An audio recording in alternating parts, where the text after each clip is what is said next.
Ok, on est prêt? Allez, go! Eh ben écoutez, salut à tous. Salut tout le monde! On vous l'avait promis, l'interview de Tony Amendola pour les 30 ans de la franchise Stargate. Mais avant de commencer, on tenait à remercier une nouvelle fois Lara de Stargate Family pour son soutien pour la traduction, mais aussi Stargate Fusion dont l'article sort actuellement. Et d'ailleurs, le lien est en description.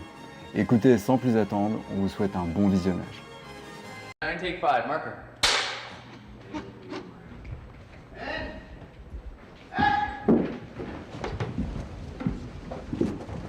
Excuse me, George. Colonel, what are you doing out of uniform? Handing you my resignation Resigning? What for? so I can do this.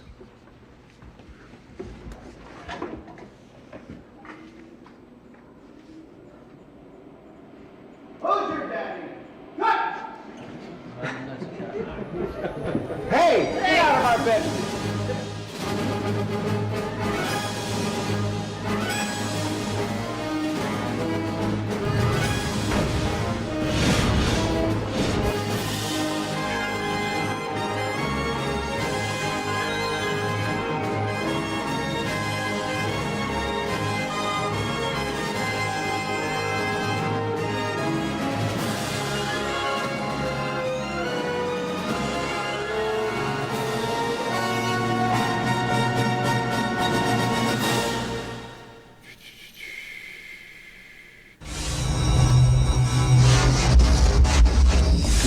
Ah, ok.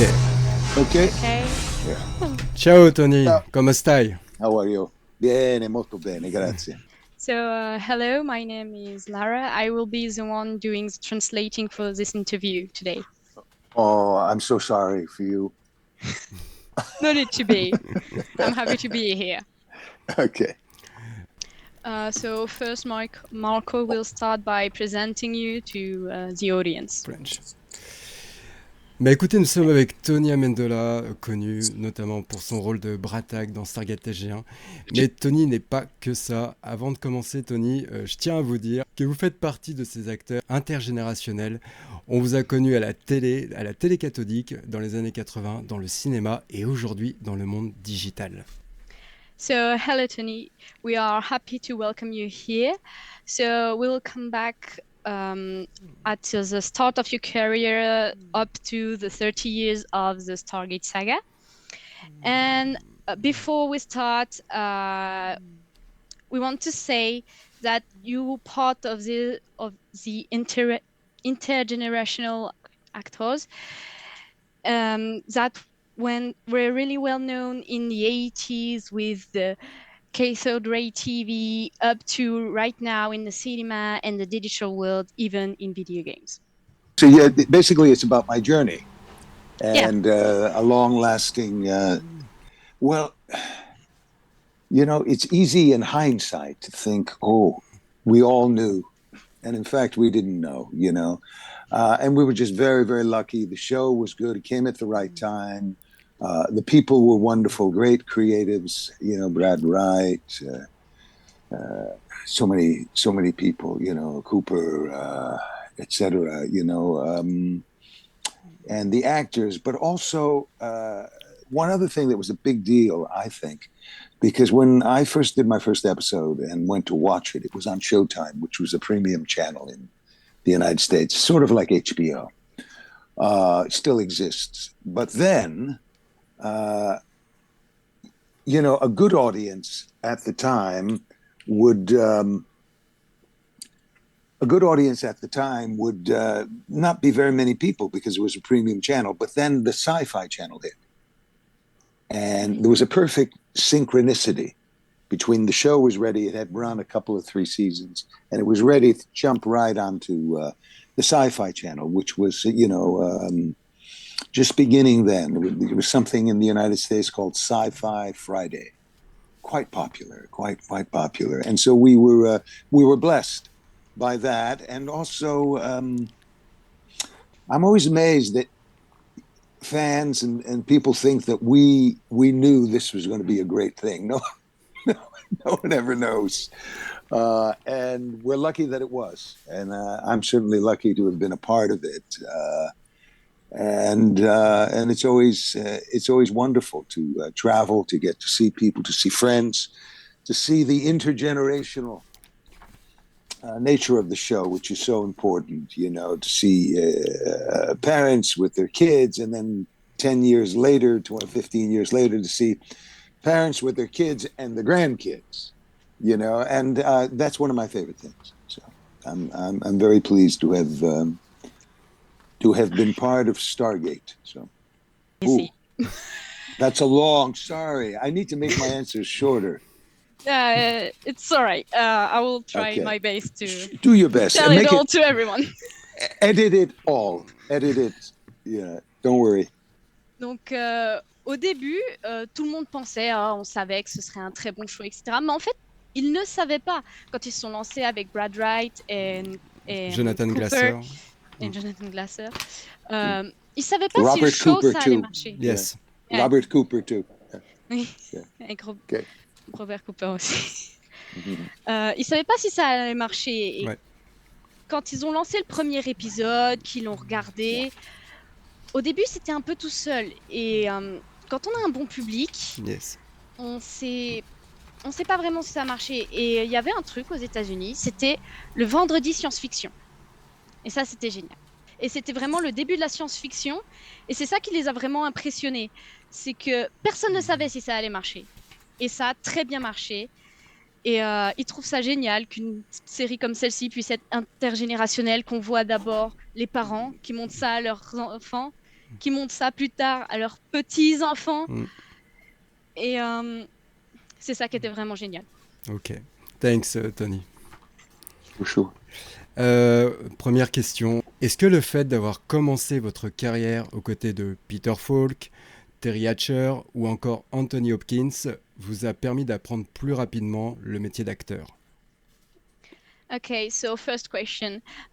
Did the fact that you started your career along with Peter Falk, Tony Hatcher, or Anthony Hopkins helped you learn the job of actor faster? Well, that was the beginning of my television and film work.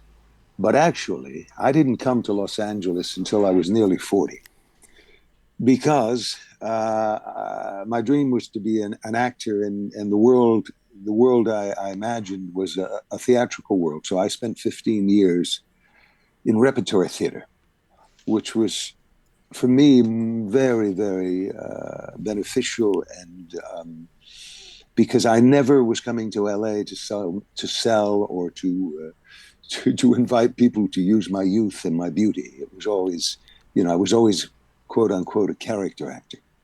So, yes, my learning about film and television through Peter Falk and Anthony Hopkins, Chris Cooper, Antonio Banderas, that was all a great gift to be around such amazing people.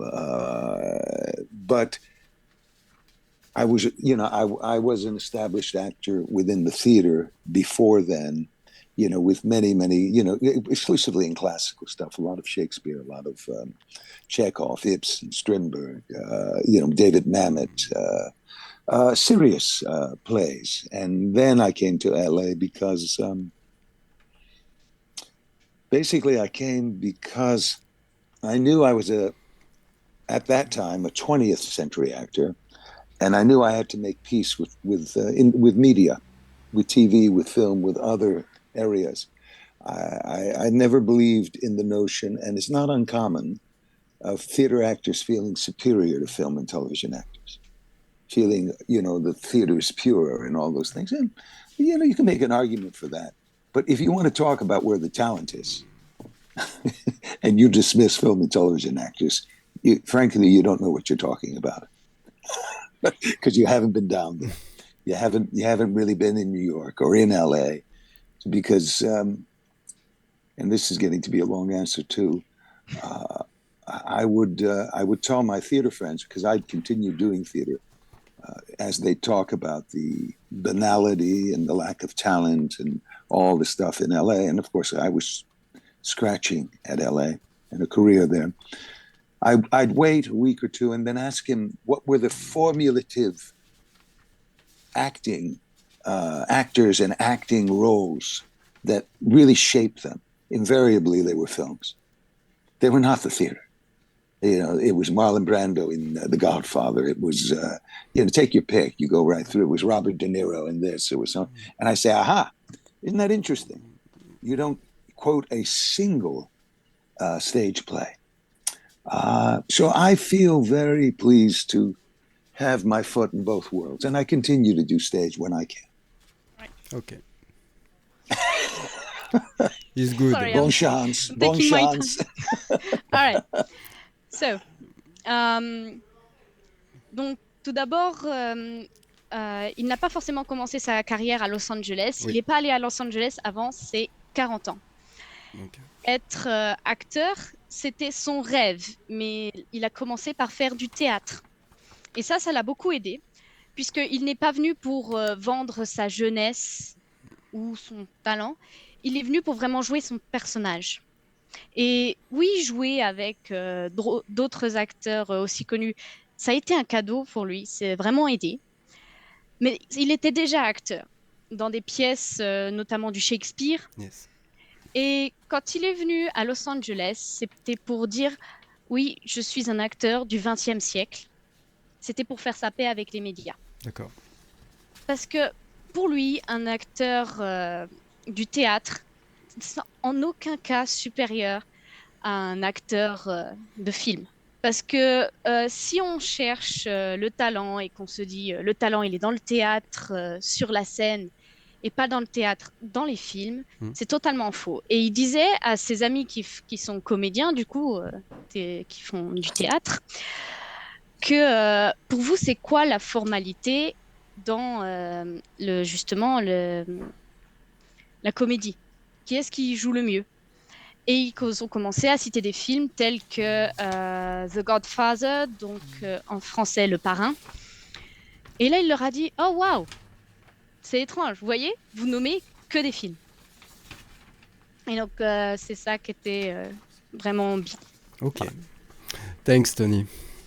Sure, thank you.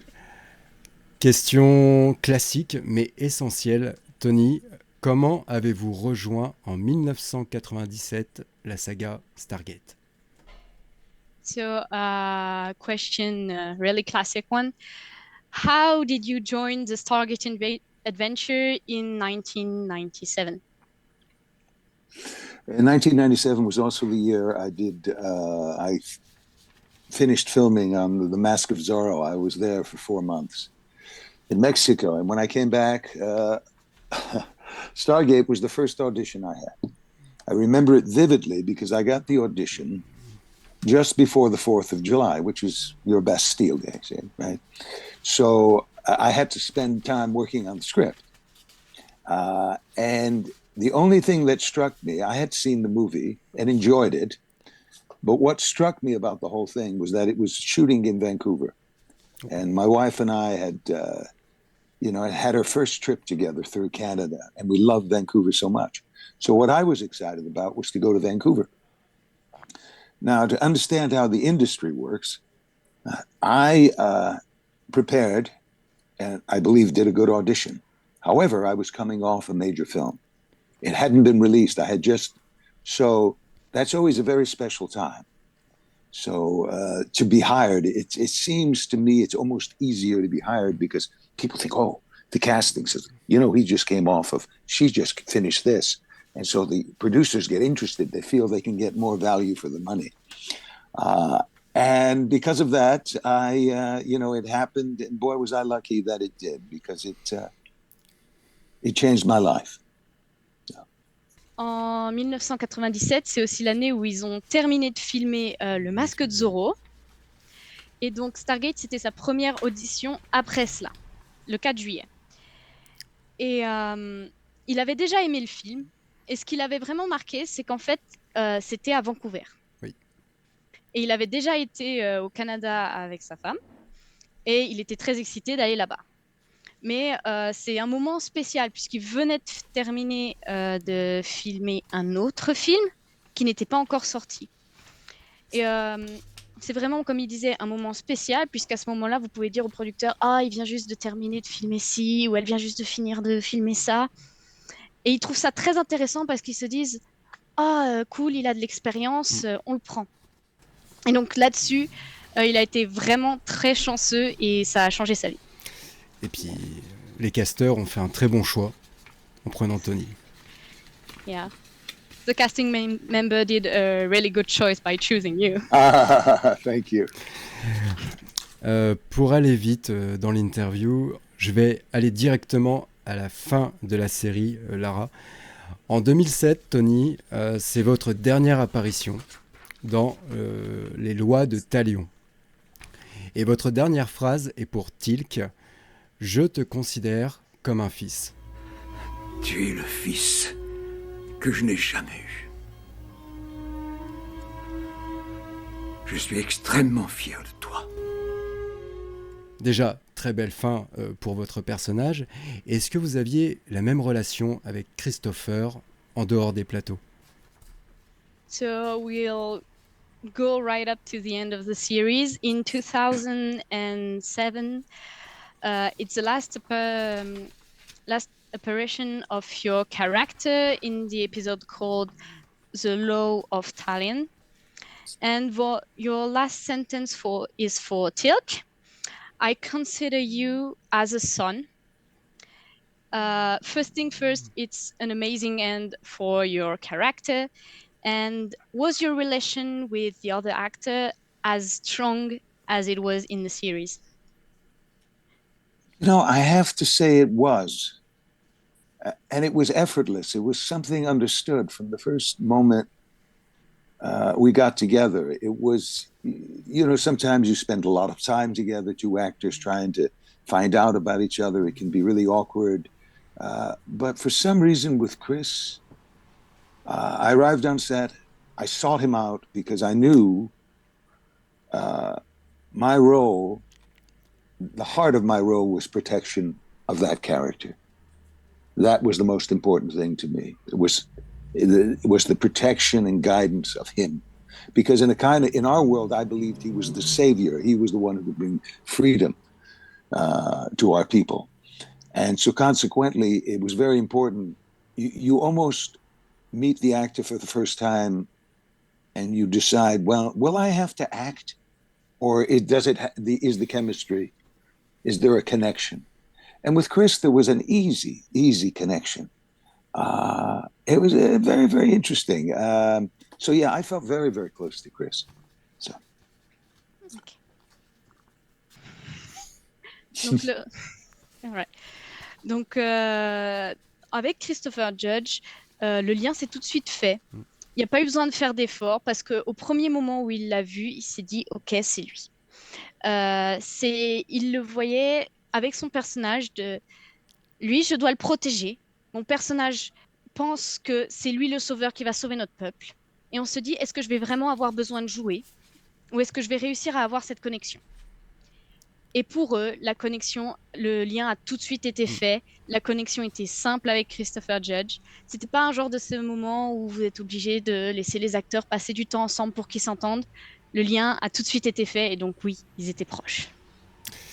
Je confirme, Christopher, c'est quelqu'un avec un grand cœur, très émotif. Je l'ai rencontré, Lara, tu sais, à la fac.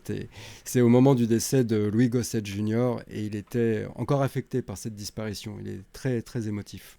So yeah, Christopher Judge is someone with a big heart. Marco met him on the fact just after the death of a fellow actor, and he was still full of emotions and really affected by this loss. Yeah, no, he's a big soul, a big heart. And a big mind, too. He's a very, very bright guy. Yes. Yeah. C'est quelqu'un avec un grand esprit, qui a un grand cœur et aussi une grande âme. Pensez-vous, Tony, que d'avoir eu des producteurs et scénaristes attentifs au public est l'une des raisons de la popularité de la saga? Okay, so do you think that having producer and scenarists that pay attention to the audience is one of the reasons that this series had so much success? Oh yeah, yeah, absolutely. You have to. It's a tricky deal. You have to pay attention to the audience, of course, but you can't be afraid to lead them in places even they don't want to go at first. Otherwise, the vision can't be dictated by the audience. The vision has to come from the creators, and the audience is let in a kind of way to participate, but they can't, I don't think, dictate really completely where the thing is going to go. But they're very influential, and I think that's important, particularly in TV and film where you don't see the audience. They're not in the room like they are in theater. In theater, you know immediately whether something is funny or not. Because you're either greeted with the laughter or you're greeted with silence and confusion. So, whereas in film and television, there's a sense that you have to wait. So, consequently, by that, you have to know what the audience needs and thinks, and at the same time, challenge them. Challenged always. Because you don't want to create a show that's a cookie cutter show. I mean a show that's like all the other shows. Cookie cutter would be when you create a form on a cookie, and so they all come out alike. Yeah. All right. Good luck. Yeah, it's all right. Donc oui, l'audience a de l'influence, mais c'est un peu piégeur. Il faut faire attention à ce que l'audience veut, mais ce n'est pas à l'audience de dicter comment va se passer la série. Il faut aussi ajouter des rebondissements auxquels ils ne s'attendent pas, les provoquer des choses. Donc, le show vient des créateurs, mais l'audience a aussi beaucoup d'influence. Il ne faut pas faire une série qui soit comme les autres, qui rentre dans le moule, mais il faut réussir à faire une série qui soit en accord avec l'audience, mais qui arrive quand même à leur lancer des défis et à les emmener à des endroits où ils ne s'attendent pas à aller. C'est pas évident, effectivement. Ouais. Mais Joseph Maldini était très fort pour ça. Hein. À l'époque, il était sur les blogs, et même encore aujourd'hui, il parle encore aux fans. Hein. So it wasn't something easy, but Joseph Maldini was really strong with that. Like, even today, he still talks to the audience and exchanges with them. Oh, no. He's a unique, absolutely. Absolutely. No, Joe is great in terms of getting feedback, but you take the feedback, you take the needs, and you direct it in a certain way. You can't, this is my opinion, you can't let the audience completely dictate where the show is going to go, because sometimes, how many times, my favorite performances, the first time I saw Christopher Walken act, right? You know Christopher Walken, right? Yeah, unique, great American actor. When I first saw him in the first act, it was a play called Miss Julia, Strindberg play. And in the first act, I was like this. What is he doing? I was a young actor who, there was a way to do things, and he wasn't following the rules. I was like this, no. And then the second act, I became interested. And the third act, wow. And then by the end of the play, I thought I was completely lost in the play because he gave me what I didn't expect. And I was initially repelled by it, then fascinated by it, and then loved it.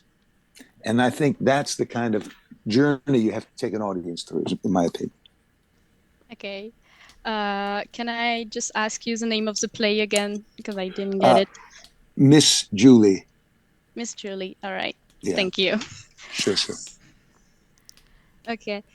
Donc oui, c'est vrai, Joe est très doué pour ce genre de choses.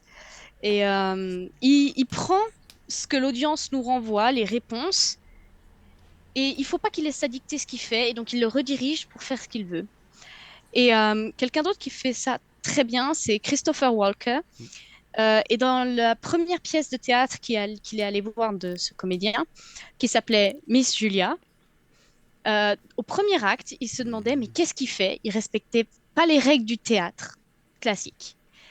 Au deuxième acte, il commençait à être intéressé puisqu'il se disait ah tiens, je connaissais pas. Et à la fin, lors du troisième acte, il s'est dit waouh, je m'y attendais pas, mais c'est magnifique. Voilà. Ok, thanks Tony. Sure, sure. On va rentrer dans un sujet un petit peu moins drôle. Je vous en ai parlé, Tony. On vous connaît étant comme un militant des droits des acteurs aux États-Unis. Vous avez eu connaissance de ce qui se passe en France avec les comédiens de doublage contre l'intelligence artificielle. Qu'est-ce que vous pensez de ce qui se passe en ce moment? Okay, so we know you as a militant of the actors' right and scenarist in the US, but do you know what's happened in France with comedians and against the artificial intelligence? And if yes, what do you think about it? This is a very difficult question. I mean, it's been a part of every work stoppage recently here too. It's not unique to France. It's all over the world, and it's a very difficult thing. I'm completely in support of the French actors and their needs. And what's difficult about it is, as we know, we've never been able to fight technology. I think the best we can do is, as things move along, there has to be a carve out for humanity within it. By humanity, I mean human actors. And I think that's what we're fighting for. The genie is out of the bottle at this point. The genie, and as actors, we must accept that. But also as actors and workers, we must demand participation in the creation of these projects. What also is a problem now that's tied in is that once they have your voice, they can do anything they want with it. They're capable of doing anything they want with it. Deep fakes, all these things that we've seen.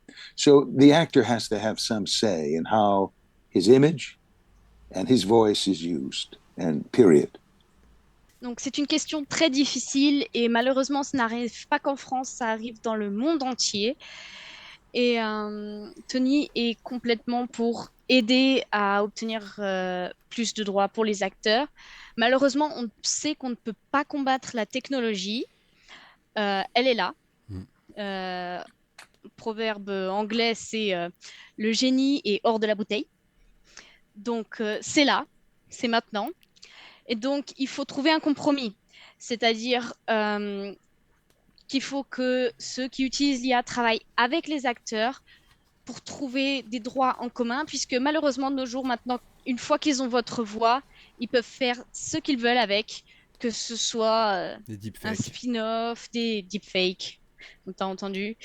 Et donc, il faut que les acteurs et les utilisateurs de l'IA travaillent ensemble afin de trouver un compromis et que les acteurs gardent leurs droits.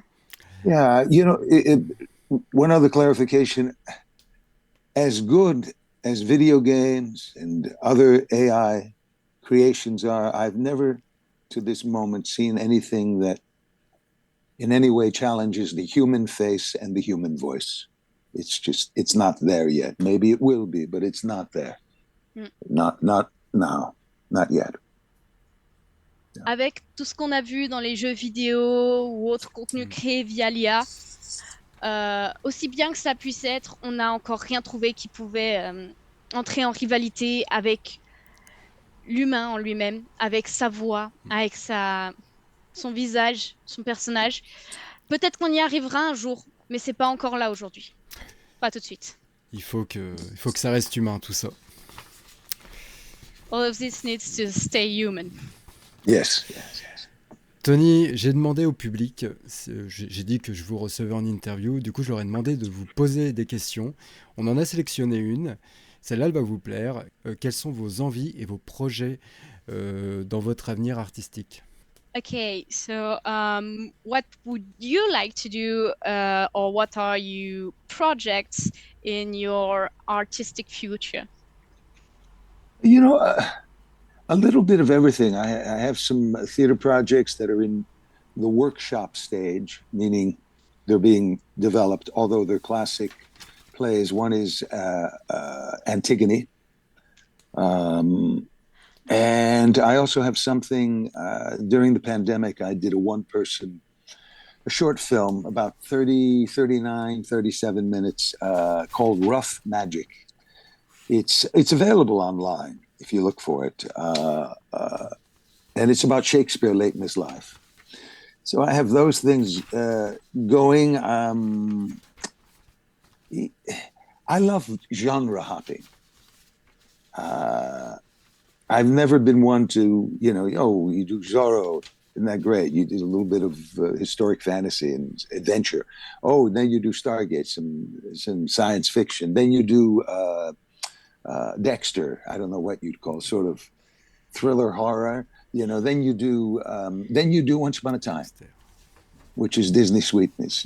I love the ability to not have to live in any corner of the industry, to be able to say, oh, I'm going to spend some time here. The same thing is true with theater versus film versus television versus video games versus motion capture. They're all part of the same extended family.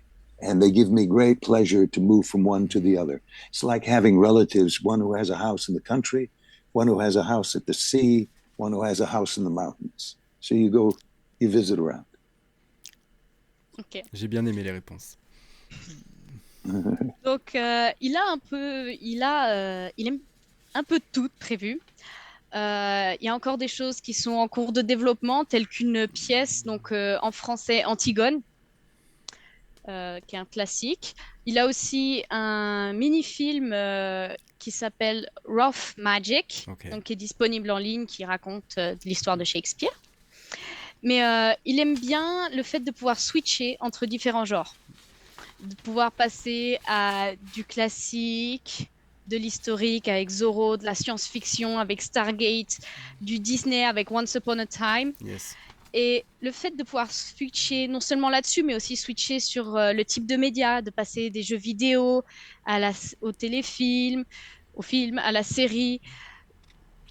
C'est comme avoir plusieurs membres d'une famille. En avoir un qui habite en ville, en avoir un qui habite à la campagne, un qui habite vers la mer, à la montagne, et pouvoir aller chez l'un, chez l'autre, tout le temps. Ok. Bah tiens, ça me permet justement, Tony, de rebondir sur une question. Comme Christopher Judge, depuis 2014, vous êtes dans l'industrie du jeu vidéo. Comment vous choisissez les licences avec lesquelles vous travaillez? Okay, so this leads us to another question. Just like Christopher Judge, you went into the video games industry. So how do you choose the licenses you take? Star Wars, Fallout. Like Star Wars or Fallout? Yes. It's no different than television and film. You do auditions. And the only tricky thing is sometimes in video games, they don't even tell you what you're auditioning for. You have no idea. Like when I auditioned for the first Star Wars, I didn't know it was Star Wars. Later on, when I had callbacks, I realized what it was. But initially, they're very secretive, very secretive. So you trust your agents that you're not getting into anything that is, places you don't want to go. But I enjoy video games very much, and I've been very fortunate because the video games I stepped into were World of Warcraft.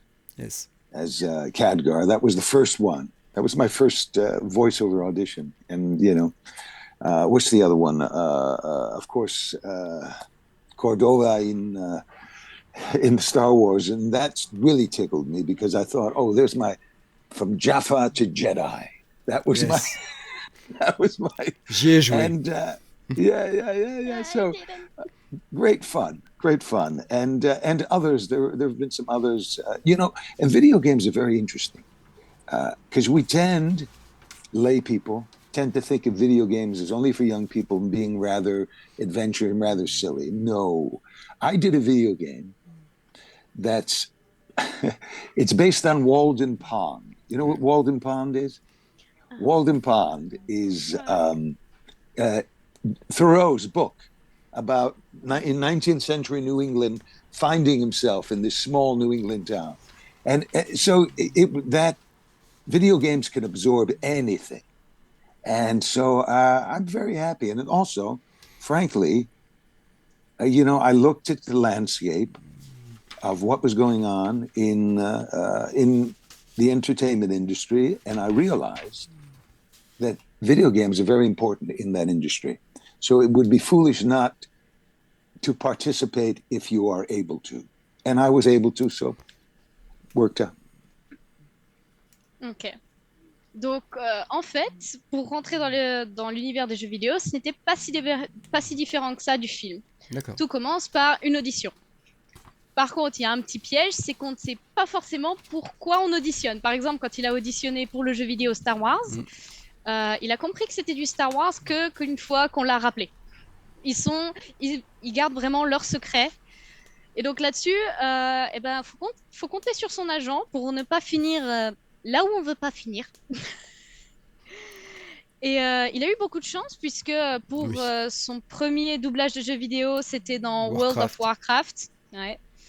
Et ensuite, c'était dans Star Wars, donc il est passé de Jaffa à Jedi, ce qui était super. Et les jeux vidéo sont très intéressants parce qu'on pourrait croire, enfin, certaines personnes croient que c'est réservé pour les jeunes, que c'est rigolo, que c'est qu'un petit truc.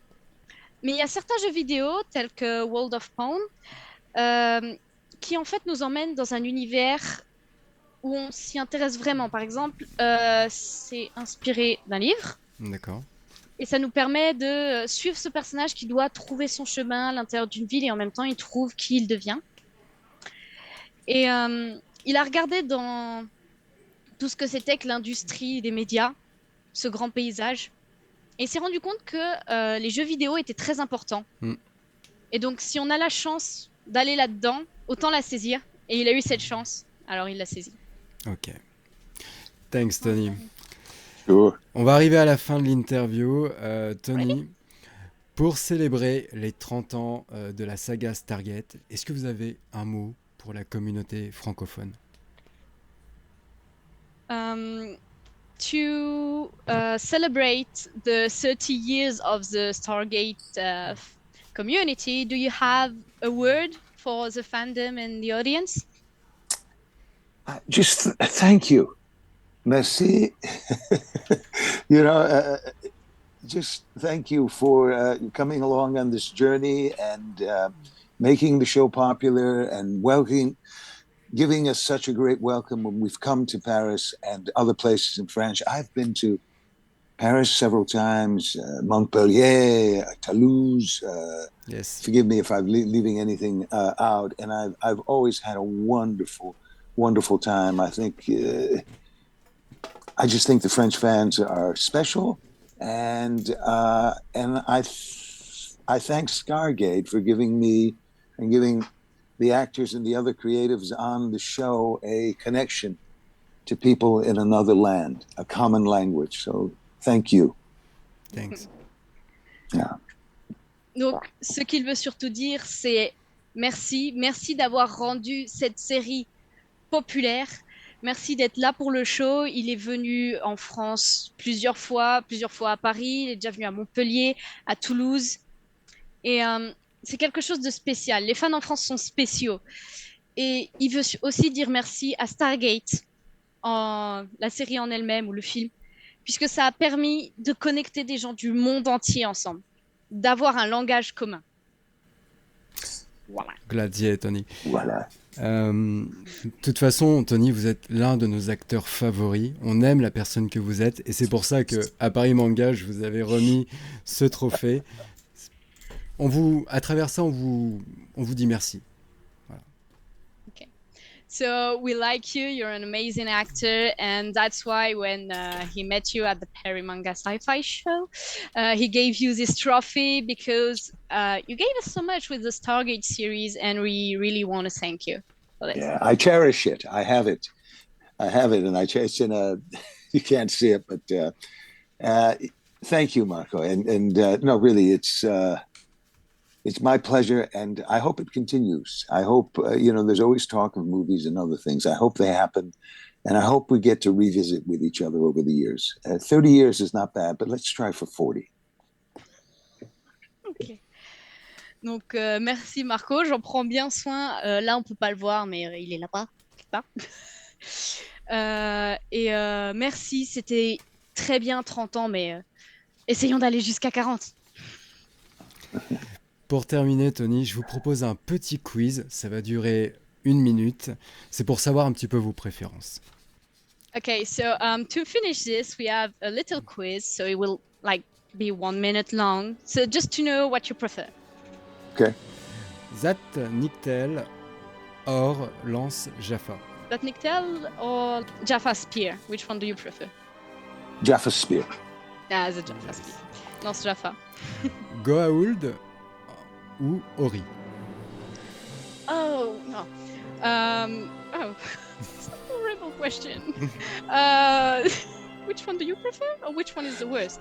Some of my Marco. best friends are Goa'ulds. Some of my worst enemies are the Ori.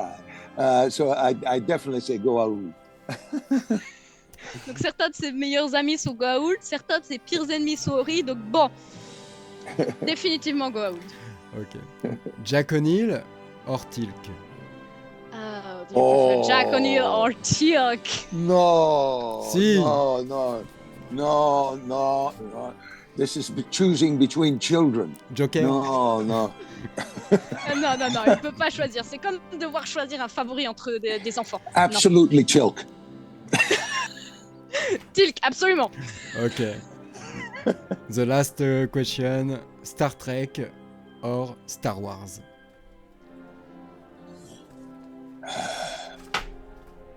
Star Wars. Yes. Good. I love Star Trek, but Yes. Star Wars.